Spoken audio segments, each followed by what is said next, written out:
Does Ruto have sinister motives in what he's doing? Absolutely, yes. And I think that's what has clouded this thing. Yes. And I think it was a wrong way of doing it. That right there is the issue. Yeah, it was a wrong way of doing it. He did it with a sinister motive. Yes. And I think that's what's clouding this whole thing. But then looking at the perspective from the one thing with the Somali leaders, wow, they brought it up. Unfortunately, leaders were coasts and other communities that were affected have not advocated for themselves like the Somalis have. So part of this I also blame on the leadership from Lamu and all those other Muslim majority counties. I blame those leaders because wa Somali wao walikuja na wakamwambia Ruto, hii hapa ni issue yetu. Huku kwingine, these other leaders were busy kissing us, badala ya bringing these issues that have been affecting their people. So I think, like looking at it from that perspective, the Somali leaders were looking at like, this is something we are never gonna get. We know Ruto needs something from us. And before we guarantee whatever we are gonna give him, we are gonna ask him, na wewe tupatie hii kitu ingine.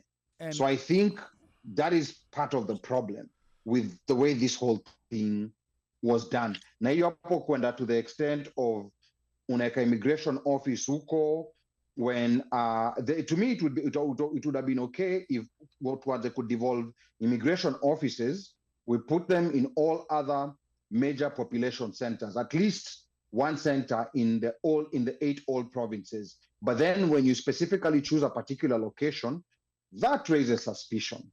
And then of course the nullification of census, I've never had something of that sort. Now, with the nullification of census, let's also be clear, these communities have also been undercounted. That has never been a secret.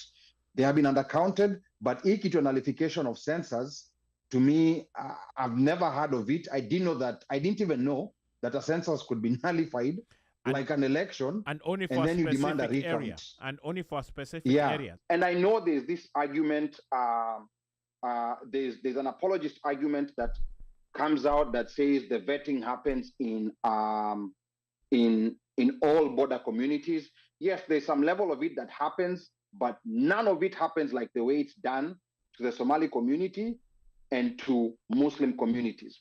Within the Somali community, and even with a lot of Muslim communities in the coast, there was a point when it was normal to have someone who's 24, 25 years old, still running after an ID.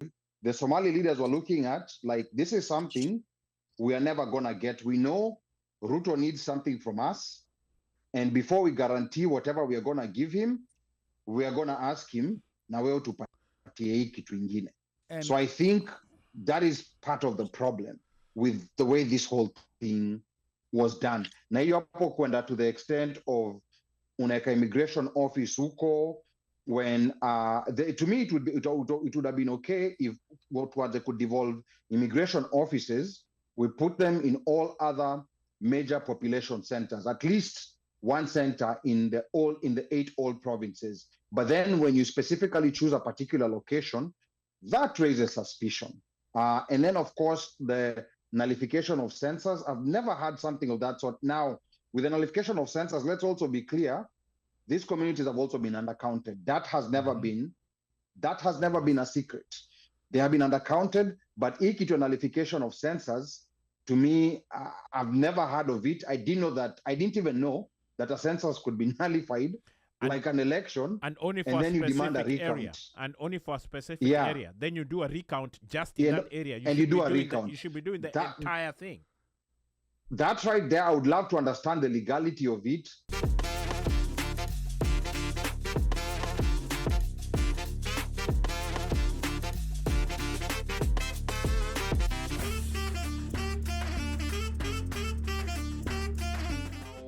We know that in Kenya, individuals of Somali descent have historically faced stringent vetting procedures when applying for national identity cards.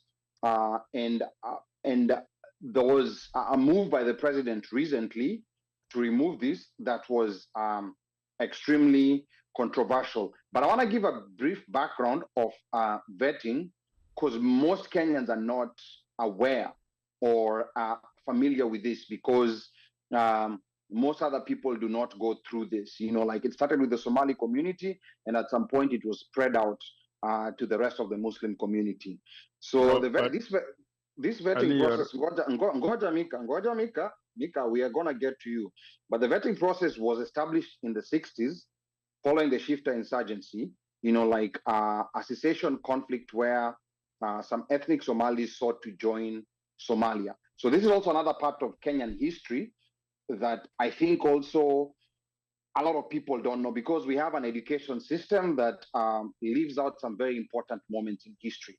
Now, before we got independence, 1963, so the settlers who came to Kenya, and the part that was called Kenya, they took the White Highlands and other certain parts of Kenya. So when you look at that border, when Kenya became a colony, because initially the settlers came in, but Kenya officially became a colony in 1920.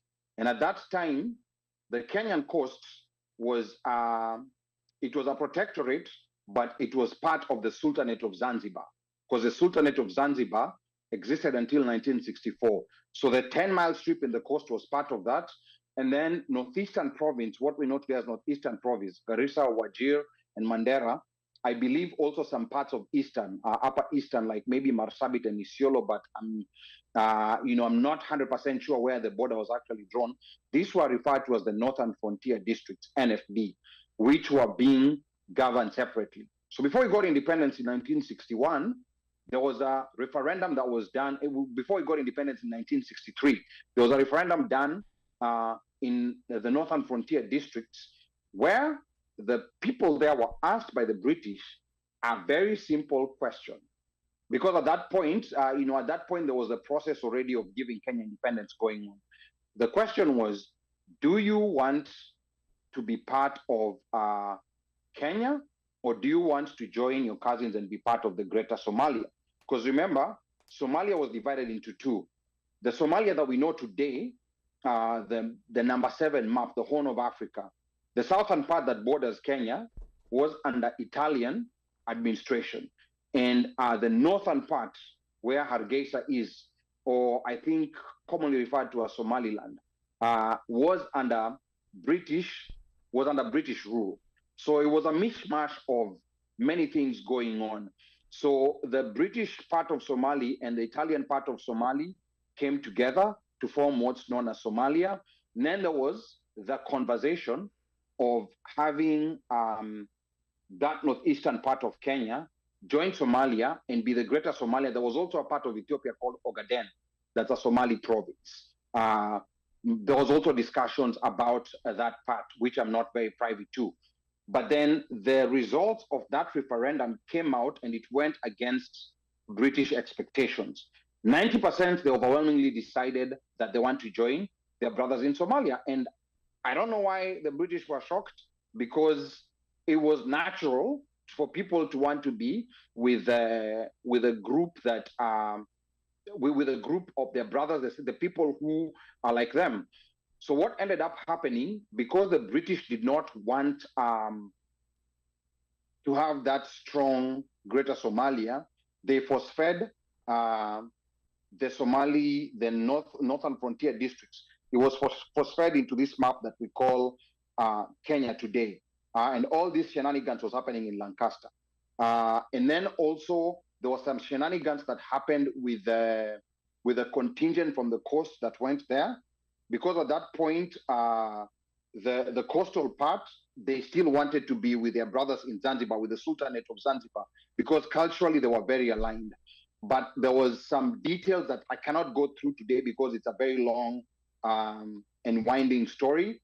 But basically what ended up happening is that the Kenyan coast was also forced into Kenya. In fact, if you look at the treaty that was signed during independence, that's when the 10-mile strip and the islands of Lamu and those other parts became part of Kenya. And all this was force-feeding. So there was resistance that came from the northern frontier districts because they did not want to join Kenya. And that's what was referred to as the shifter wars. Yeah. So those shifter wars is what initiated this process called vetting that was established in the 60s because there was a group of people there who were being referred to as secessionists, where there were people who were still seeking to join Somalia. So a lot of people there, when it started, it was just a requirement for applicants to undergo a thorough scrutiny by security committees comprising of officials from National Intelligence Service, local chiefs, police, and elders. Applicants were often asked to provide extensive documentation and answer detailed questions about their lineage and place of birth. Critics have long argued that this process was discriminatory, leading to delays, denials, and significant challenges for many ethnic Somalis in obtaining essential identification. So that generation that wanted to secede, it died off, but this thing continued. It continued, and it was extended to other communities. And I know there's this argument, there's an apologist argument that comes out that says the vetting happens in all border communities. Yes, there's some level of it that happens, but none of it happens like the way it's done to the Somali community and to Muslim communities.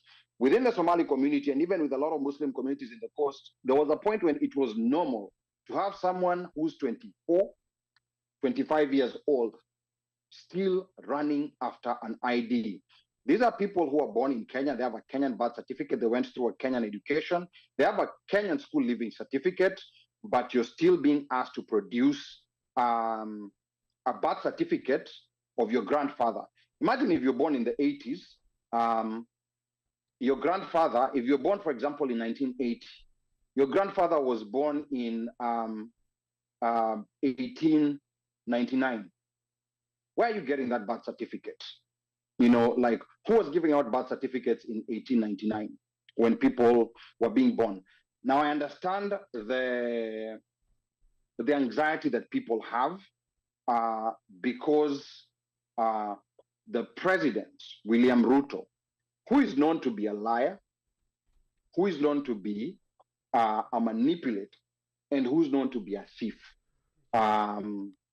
He came and said that this process is coming to an end. Kasongo. And I think the things that preceded it are what got people jittery. Because I think it was reported, I want to say it was by, I don't know whether it's a Daily Nation or the Standard. Let me confirm that here and just read what they said. So it says, it started with a court invalidating 2019 census results for Garissa, Mandera, and Wajir counties. Then President Ruto scrapped vetting for northeastern Kenya residents while applying for IDs and later opened a new registration center in Garissa.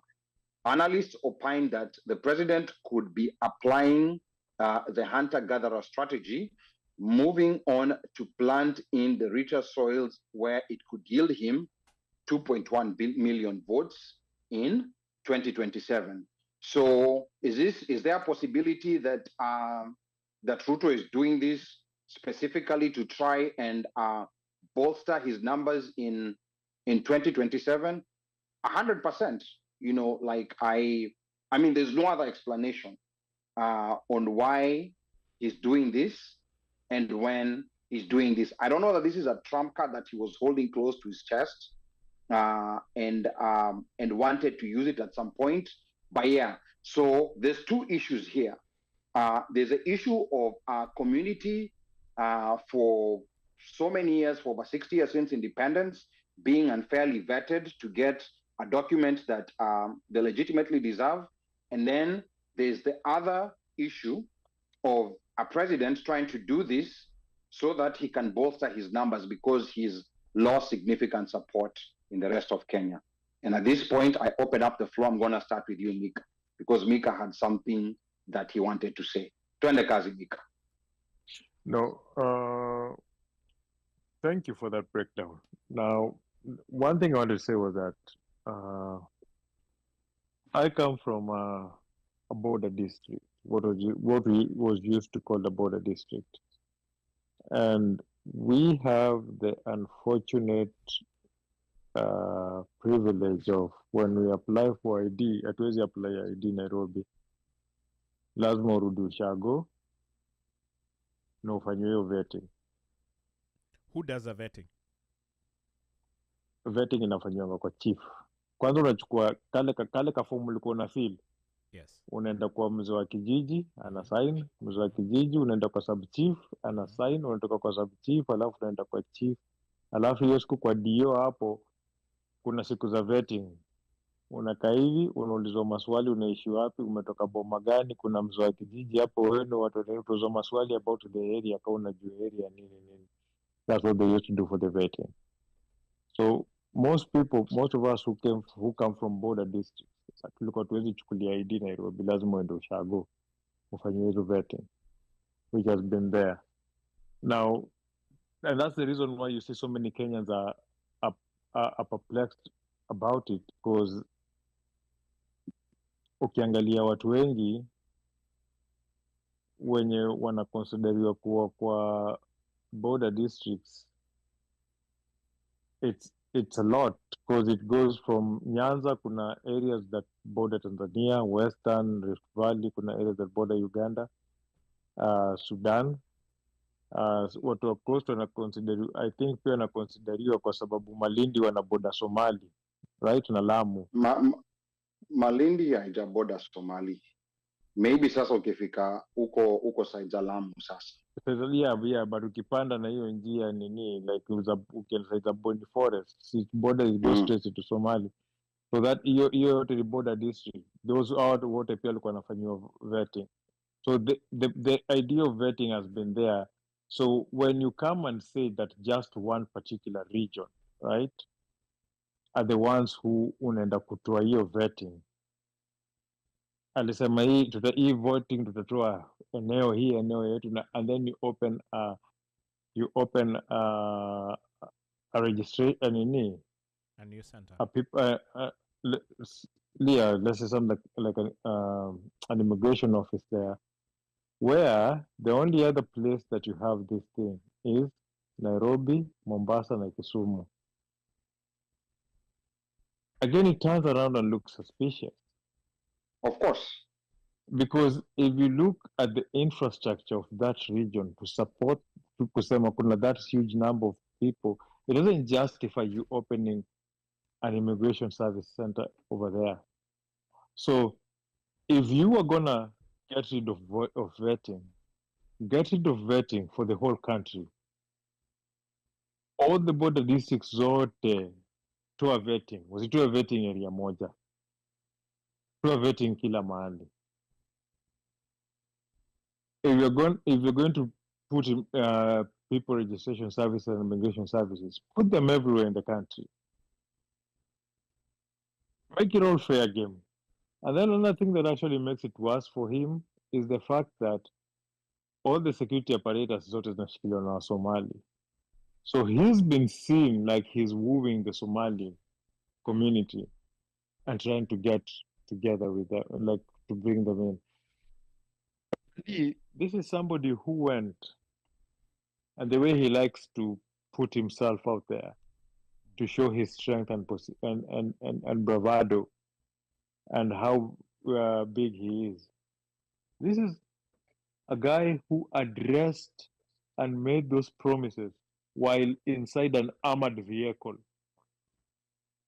He himself was scared of stepping out of the car when he was in Northeastern. You saw how hurried that speech was. He put it out from a vehicle, made promises, promised a road network that will be, I think, the biggest road project in the country, if he does that, and left. I will have a problem with that. So for me, if Ruto was genuinely wanting to abolish vetting, he should abolish vetting the whole country, not just one area. Okay, so very, very good points. You brought in Mika, and we're gonna go back to the studio. Tumsikie Uno Mike na Omosh.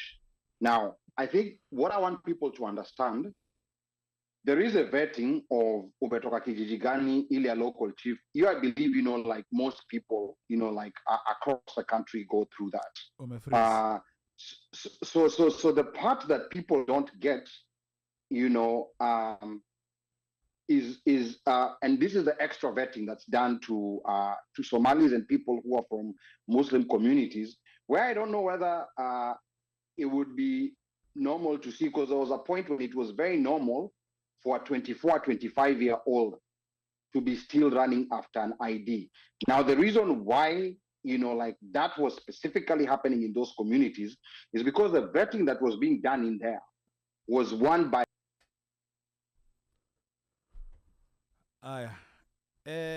Omosh, looks like Ali amepotea. I think. But I think I understand what he wanted to say. He wanted to say that ile ulikuwa. Can you guys hear me? Yeah, continue. Okay, all right, sawa.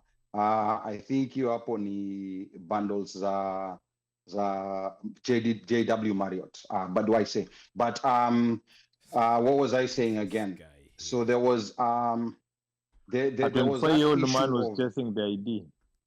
Yes, because what was happening is that unaambiwa wewe vetting yako, because think about this. I don't know how many of you were asked for your grandfather's ID. There are people who are being asked for their great grandfather's ID. Wapi video yako? Me personally, okay, so when I went to get my ID in Kibra, for some reason, they decided that I was from the Comoros Islands.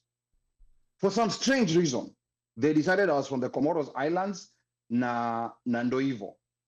So I had to go through an extra process. And now the problem is most of the people who don't have someone who can assist them wana kabila ID. And it's not only IDs, it's extended to passports too. Getting passports had been a very, very big issue for people who are in those Muslim communities. So the vetting that was happening for people in Northeastern Province and for people who are coming from Muslim communities was a very different kind of vetting. And eventually, initially ilikuwa niyo NIS, but eventually it became an extortion scheme. Ali, it became an extortion. Ali, we can't see you. We can't see you, boss. No, my video is not on. So I don't know. Finya nini ya video. Finya. So kuna click on it. Click on your video icon. No, the video is on, but I think the screen that you guys are showing ni ile screen iko kwa studio. Because kuna screen mbili. Mine is showing. Ali. Yeah. Press your finya camera icon yako na nini. Okay, now I've disconnected it. Connect it again. Okay, now I've reconnected it. So, I don't know. No, there's no video over here. But Ali, carry on. When we go back to the vetting conversation, now he shows up. Frozen. Mm-hmm. I think it's in that Disney. Mika, continue, Mika. No, my side is not frozen. My side is 75% ya nani ya bando lake, so yeah. That's why. JDW Marriott, my friends. Mika, carry on. Let him. No, I was saying when you go back to the vetting conversation, as in, and what I was saying, like with the vetting, I know you were told to. There was that you were told to come with your parents' ID. Kuna watu wengine who didn't have that, then you will have to be asked to go to bring other people. Like I understand when ukisema hiyo ya when you're saying the Muslim vetting was being taken extra because a lot of people out of corruption was a way to get money, and especially with the influx of refugees in Nairobi, Ethiopian or Somali, it was easier for them to use that to kusumbua watu na kudepto. And I get that, but then there was, I've seen somebody apply for an ID in Nairobi, and I've seen somebody apply for an ID in Butula, in Busia. And I can tell you, Ali, hata kwetu Ushago kuna watu wana ma-ID kwa sababu ni stress. By the mere fact that ulikuwa unaambiwa, how can you prove wewe si mtu wa Uganda?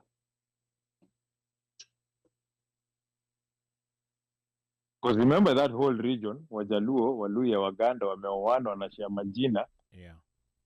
We've all intermarried, we're together, tuko hivi. Like, it's just there. The border is open. Mimi nikiamua sahii naweza piga raundi, nitoke Mnduki mpaka UG nirudi. Nipige mbio niingie Siaya nirudi. Like, it's so, you go everywhere. So there was always that hizo maswali utaulizwa, and it was not that it was an easy vetting that was just supposed to be easier, that you're going to be done. So I don't know if it's because of corruption, or I don't know if it's because of national security that was strict, but for me, all I'm saying is that let's have uniformity throughout the whole country, if we're being honest. I don't want Muslims to go through an extra security aspect when they're getting their IDs.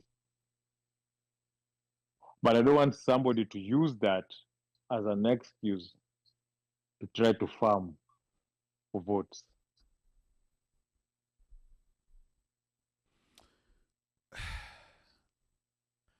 Almost. Yeah. I no habla those issues. Yani, you know what Mika is saying is very true. There shouldn't be what should I call it, ubaguzi in terms of this vetting process. It's either this is a vetting process that's across the board, or it should not happen at all. And if you are getting rid of it, and you're saying that this community is marginalized, or it's this and that, blah blah blah, then you should take that away all the way down. And you know, all that vetting that you guys are doing in the border communities, like Mika has said, you should get rid of that. And even I mean, and like Ali's experience, as he has rightfully told us, he showed up in Nairobi to get his ID, and he was told, boss, wewe, you prove to us that you're not from Comoros. So now you have to go back and start bringing things. Maybe if you have your local, normally they will tell you, Siji, get a pastor, Siji, somebody who can vouch for you internally within the family. Then unarudi na idea watu wa, you know, like, you know, zamani zakale, meaning that your lineage starts from, you know, not just here. It started from a way back. So you're not somebody who slipped in under the cracks. So it's, and this issue, they need to come up with a permanent fix that makes sense, and at the same time is still, for lack of a better word, securing the borders, or at least keeping people out such that they're not easily getting IDs and or able to circumvent, you know, the little so-called checks and balances that we have.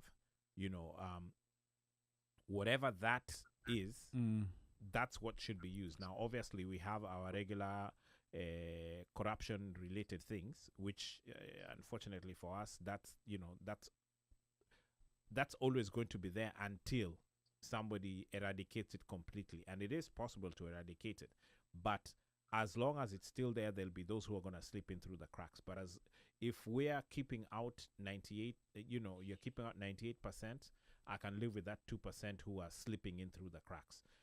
But we do need to have something that makes sense, that is being used across the board for everybody. It shouldn't be that because you're from this community or from that community, then you're treated like this or you're treated like that. You know, just like this whole thing with the road networks, Huko in Western. I mean, sorry, in Northeast. Those jamas, now is when, you know, they literally are having roads that you can actually traverse.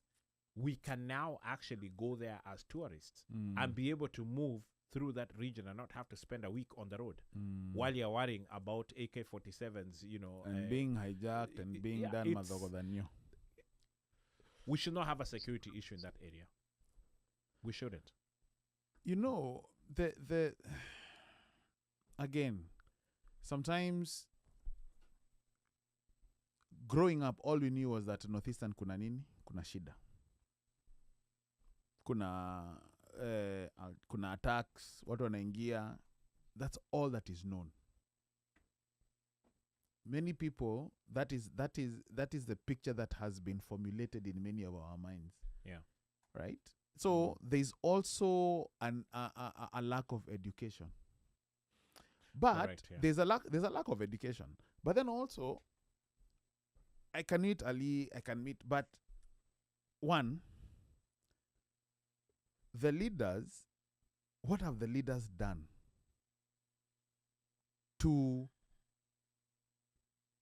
either soften the image, change the image, or to reverse the image, to do a whole 180 on the image? Because sometimes, you go to visit a place because either somebody has gone there. Sometimes the media is a culprit, right?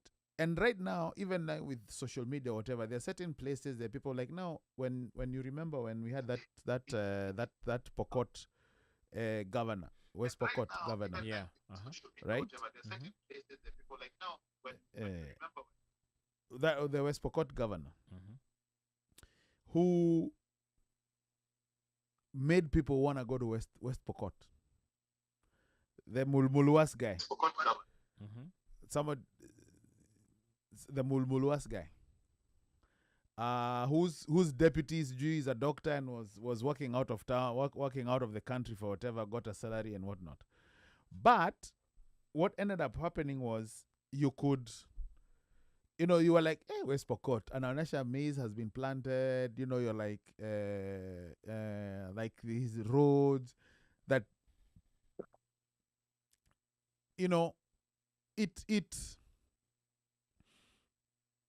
it made you want to be like, what, let's take a road trip. But what has been shown, and this is part of the reason of educating, because me, I'm willing to see. I am willing. Maybe there are guys who, say, you know what, come visit my town in Northeastern, Kujo Tembe. There's the issue of harvesting, like, Mika was mentioning. There's also that fear because... Correct. Because, again, politics is a brutally contact sport. We know that Kasongo, and by the way, the interesting thing is, somebody identified, is it Angie and Ali agree on one thing? They don't like Kasongo. Anyway, Kasongo right now has fallen out of favor in Murima. I don't know about Western. He's not a trustworthy guy. Yes. So that, the falling out of favor is also based upon the things that you do. I look at you in your face and I'll tell you one thing, but the minute I leave this space, I'm doing another. Or I could be looking at you in your face and telling you one thing, yet my chaps have been instructed to shoot you in the head. Mm-hmm. So it's... Kasongo needs to find a new base, because even that handshake in Yamepiga, it's not that strong. In fact, there are rumors, very credible rumors, that our Skizani hata kidogo. Oh, Skizani? Hata kidogo. Yeah. Na Rao. Yep. Uh-huh. When that big Kisumu project was being opened a few weeks ago, did you see Kasongo there? That new in Kisumu, the marina that is being built in Kisumu, when it was being committed, Kasongo wasn't there. And then I go to campaign too, na kedo campaign unangarao na. I No. think there was only one time, right? When he was going to China, yeah, but after that, you don't see Rao. Yeah. I think there was one time. Which other one? So he has to look for numbers somewhere. And if you've noticed, in the country right now, local leaders wameanza kupolitics, wameanza kufanya kazi. Because people have realized that chances of them being one-term parliamentarians are very high. There was a video that was circulating today that showed, I think, alikuwa huko Northeast. No, Where was he? alikuwa nini Isiolo? kunaitwaje huko Isiolo wakamtukana. Yeah. So it's again, Punde mechoka. it's one of those situations where, you know, like you know the song, whatever anyone touches it turns to gold. Midas touch. Yes. Humsi akona Midas touch ya uongo, akona Midas touch ya kudanganya. Like, Yeah. So this guy. Oh, finally he's here. yeah. So let me go back to that ID issue, because I think there's a point that's not coming through. Okay. Remember back in the days when like I think 2013, 2014 kuza Matchbox. Unaona these abductions that we are, and this is just a different example, these abductions that we are seeing now, like that we saw last year and up to this year, Yes. that became mainstream. Do you know who used to be abducted before? And it was never a big issue. Yeah. Muslims. One. And I talk about these things. The reason why I talk about these things is because most Muslims will choose not to talk about this, not to ruffle feathers. So by the way, the abductions, we were so used to them in our community. These things he brutally invent, by the way. It's just that now when it came to now other communities, that's when it became a big deal.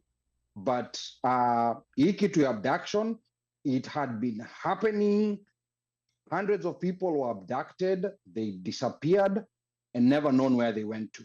And so I'm going back to the ID issue. Yeah, that came The also with way assassinations. Mm. we used to be vetted up, actually, Wairimo mentioned a very important thing. Wairimo says, even Muslim converts that are Wabara are put through the ringer to get ID. There are boys in their 40s today still without IDs. So there was a specific profiling that was targeted. Wanubi, Let not us not Wanboi. try to minimize that. She said But she meant Ali, Wanubi. Ali, ngoja kitu moja. Let Ali, us try not to minimize that. Ali, I get what you're Yeah. saying. But sikia point yangu. Point yangu Sijakataa ni point hii. yako. Ngoja. Kuna point na make hapa. Point na make ni hii vetting hajasema ni Waislamu wote. Ameweka area moja. You get what I'm saying? Ameweka area moja. I Mimi get vile it. nasema ni Yes. hii vetting haifungue kila mahali.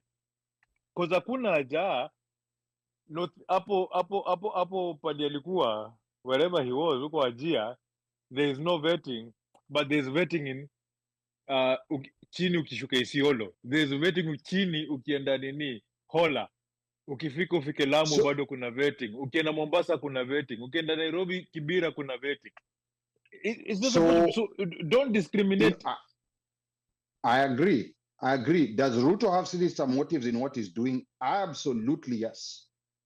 And I think that's what has clouded this thing. Yes. And I think it was a wrong way of doing it. That right there is the issue. Yeah, it was a wrong way of doing it. Mhm. He did it with a sinister motive. Yes.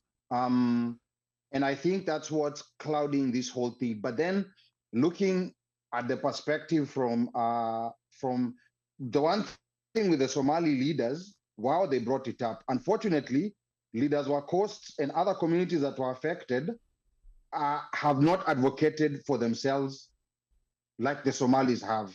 So part of this I also blame on the leadership from Lamu and all those other Muslim majority counties. I blame those leaders because wa Somali wao walikuja na wakamwambia Ruto, hii hapa ni issue yetu. Huku kwingine, these other leaders were busy kissing us, badala ya bringing these issues that have been affecting their people. So I think, like looking at it from that perspective, the Somali leaders were looking at like, this is something we are never gonna get. We know Ruto needs something from us. And before we guarantee whatever we are gonna give him, we are gonna ask him, na wewe tupatie hii kitu ingine. And So I think that is part of the problem with the way this whole thing was done. Na hiyo hapo kwenda to the extent of unaweka immigration office huko when to me it would have been okay if what they could devolve immigration offices, we put them in all other major population centers, at least one center in the 8 old provinces. But then when you specifically choose a particular location, that raises suspicion.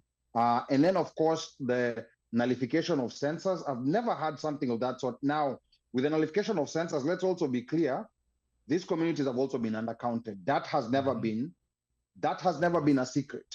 They have been undercounted, but a nullification of census, to me, I've never heard of it. I didn't even know that a census could be nullified, like an election, and only for and a then you demand a specific recount. area, and only for a specific area. Then you do a recount just in that area. You do a recount. You should be doing the entire thing.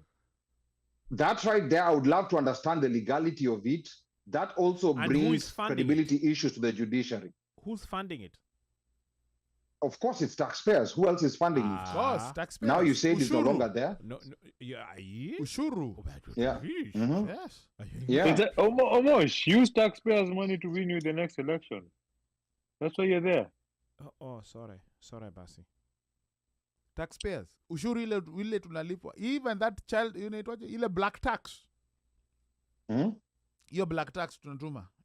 Inaenda kufund hiyo. So, but I normally send to my people. Are you saying my people are Kasongo? Your people use that money in Kenya. Yes, they use that money. So, but Kasongo anatumia so at some point it's taxed.